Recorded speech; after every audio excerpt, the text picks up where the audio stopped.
From the Ruckus Room, I'm Adam Clark, and this is the Daily Ruckus for Tuesday, September 23rd, 2014.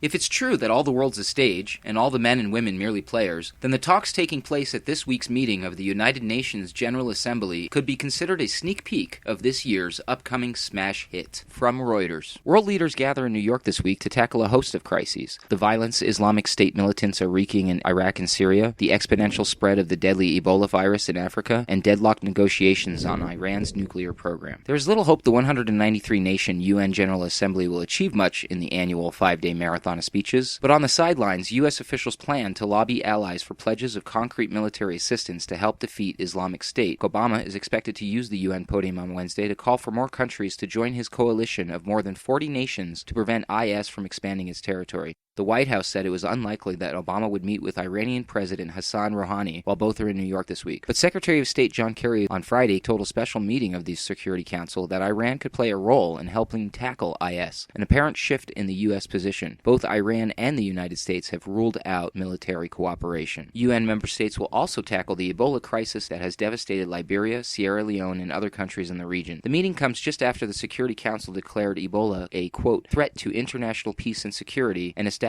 the first ever UN mission dedicated to tackling a public health threat. Since the current outbreak was first detected in March, the virus has killed an estimated 2,630 people. While the General Assembly speeches are going on, senior foreign ministry officials from the United States, Britain, France, Germany, Russia, and China are meeting in New York with Iranian officials. They will try to break a deadlock in talks aimed at ending sanctions in exchange for curbs on Iran's nuclear program. Even though a November 24th deadline for a long-term deal is a mere 2 months away, diplomats close to the talks say a deal in New York is unlikely. On Tuesday, UN Chief Bond will convene a global summit meeting on climate change that aims to set the stage for a major environmental conference in Paris next year. There will also be high-level side meetings on conflicts in Syria, Libya, South Sudan, Ukraine, the Central African Republic, Mali, the Israeli-Palestinian problem, and the UN war on poverty. Other important attendees making their UN General Assembly debut this week include Egypt's President Abdel Fattah al-Sisi and Indian Prime Minister Narendra Modi. Reuters.com. Exactly why should we pay attention to all of these world leaders making all their important speeches? Because the decisions they make at these meetings have a direct impact on our future lives. And besides, sometimes they just say the darndest things, like this guy. From theinquisitor.com, Vladimir Putin allegedly threatened World War III during talks about Ukraine, claiming that Russia could potentially invade and take over the capitals of many European countries within 2 days. The rhetoric related to the Ukraine war has been stepping up to a dangerous level in recent weeks. First, Russia's nuclear weapons were test-fired as a demonstration of Russian military might, and then Putin promised to rebuild Russia's nuclear arsenal. In response to recent advances by Russia within Ukrainian territory, Ukraine also threatened to restart its nuclear weapons program. An influential German newspaper is reporting that Putin allegedly had a private meeting with Ukrainian President Petro Poroshenko and European Commission President Jose Manuel Barroso. During the course of their discussion, Putin essentially threatened World War III. Quote, if I wanted, in 2 days, I could have Russian troops not only in Kiev, but also in Riga, Vilnius, Tallinn, Warsaw, and Bucharest. This threat by Putin matches a similar statement allegedly said earlier in the month, in which Russia's leader proclaimed their military force of 20,000 men camped outside Ukraine's border could take the capital city within 2 weeks. In this case, that threat was expanded to include countries like Latvia, Lithuania, Estonia, Poland, and Romania. It's possible that Putin was indirectly responding to a speech given by U.S. President Barack Obama earlier in the month, who also mentioned some of those NATO members. Quote, an attack on one is an attack on all. So, if in such a moment you ever ask again, who will come to help? You'll know the answer. The NATO alliance, including the armed forces of the United States of America. We'll be here for Estonia. We will be here for Latvia. We will be here for Lithuania. If this alleged conversation between Putin, Poroshenko, and Barroso did take place, it would be the first time Putin has directly threatened members of the European Union and NATO. If Russia were to actually ever act on this threat, it would really mean World War III would start, since Article 5 of NATO's Washington Treaty declares that an attack on one is an attack on all, which is what President Obama was referring to in his speech. While both the United States and England have rejected calls to send lethal aid into Ukraine, both countries would be obligated by NATO treaties to respond with military force if Russia's actions were ever to match Putin's rhetoric. According to the NATO website, Article 5 has been invoked exactly once, in response to the 9/11 terrorist attacks in the United States. Ruckus says,